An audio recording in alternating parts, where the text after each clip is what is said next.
de l'imposteur. Je ne sais pas si C'est quoi ça, oui? le syndrome de l'imposteur que j'ai vécu, c'est que moi, j'ai terminé mes études en France. Je suis arrivé en France en 2009, j'ai terminé mes études en 2012 et j'ai intégré en fait ce qu'on appelle les sociétés de conseil. Sociétés de conseil, en fait, elles te présentent, on va dire, elles te vendent, hein, il faut utiliser le terme, auprès de leurs clients. Et elles disent que tu as elles m'ont présenté comme un expert. Toujours.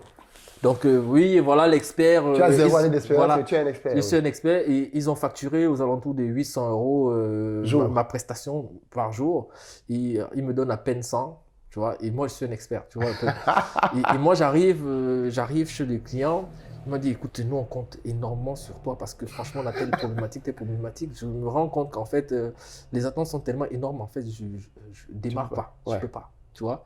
Mais je peux pas dire que je peux pas. Parce que moi, ma maman, tu vois, un peu au pays, l'année où je quitte le Cameroun en 2009, ma maman prend sa retraite et elle a un montant qu'on lui donne quand elle prend sa retraite. Donc, elle a tout misé sur moi. Je ne peux pas arriver là-bas, tu vois, dire que Je ne non, peux je ne suis pas. pas un expert. Donc, j'accepte que je suis un expert. Donc, j'emprunte 1500 euros pour me former en autodidacte. Tu prends un prêt, ouais. Oui, pour me former en autodidacte. Et c'est comme ça que je sors du syndrome de l'imposteur. Je quitte le monde des sociétés de conseil pour aller chez un client final.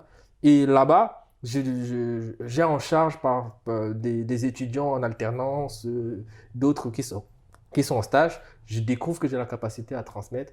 Et c'est comme ça que le syndrome de l'imposteur que j'avais vécu, je me dis, tiens, il faut que je puisse venir en aide aussi aux étudiants qui vont se retrouver certainement dans la même situation que moi, à qui on va dire que voilà, je pense qu'il y a plus de 90% des étudiants qui vont se retrouver dans ces situations-là. Il faut que je leur vienne en aide. Ça, c'est la première cible, c'est les étudiants en fin d'études. Ouais. La deuxième cible, c'est les personnes qui sont en reconversion professionnelle, c'est-à-dire les personnes qui ne connaissent rien du tout, qui À la cybersécurité, mais que ça intéresse. Mais que ça intéresse, tu vois un peu. Après, il y a aussi cette notion de la cybersécurité, c'est un truc trop difficile. Et effectivement, c'est pour des génies. Exactement. Et donc, du coup, je me suis dit, alors, il faut que que j'apporte de la confiance à ces personnes-là qui sont en reconversion professionnelle et qui sont passionnées de la cybersécurité. Je veux démystifier en fait la cybersécurité pour leur faire comprendre que ce n'est pas une affaire de génie. Et donc, pour réussir ça, il fallait avoir une approche de la cybersécurité qui permet justement à qui que ce soit qui est intéressé par la cybersécurité, que ce soit novice ou pas, que tu puisses justement entrer dans un système où tu vas te sentir en l'aise en matière de cybersécurité.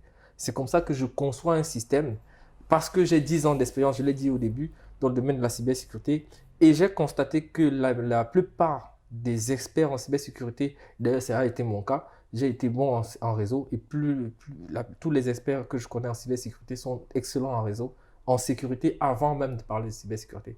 Et donc, que ce soit les étudiants ou les personnes en reconversion professionnelle, avoir une approche étape par étape, c'est la meilleure façon pour moi d'apprendre la cybersécurité, sachant que aujourd'hui, on a pas mal de concurrents dans le secteur de la cybersécurité. Hein. Aujourd'hui, dans la formation, tout le monde fait des formations préenregistrées, mais il faut se démarquer. Et donc, pour nous démarquer, il fallait créer ce système en 3 étapes. Ça, c'est le premier volet. Et rajouter en deuxième option le côté pratique et en troisième, en bonus, un suivi derrière. Donc, en fait, les gens que tu prends en formation, tu les suis derrière pour... C'est quoi les résultats de tes étudiants aujourd'hui? Aujourd'hui, les résultats de mes étudiants, clairement, c'est... par exemple, récemment, on a eu, il y a 2 semaines, un de nos clients qui a obtenu un boulot dans un grand groupe du LVMH, ici dans le 92, notamment chez Louis Vuitton, qui est aujourd'hui ingénieur en cybersécurité. Aujourd'hui, il faut que je le dise, on a un système aujourd'hui, comme je l'ai dit tout à l'heure, un système en 3 étapes. La plupart de nos apprenants sont encore dans le parcours. Je pourrais évaluer d'ici la fin de l'année, quand tout le monde aura fini le parcours complet, pour pouvoir donner des chiffres encore plus précis. D'accord, mais en tout cas, aujourd'hui, tu as déjà des gens qui sortent et qui ont Exactement, que bon.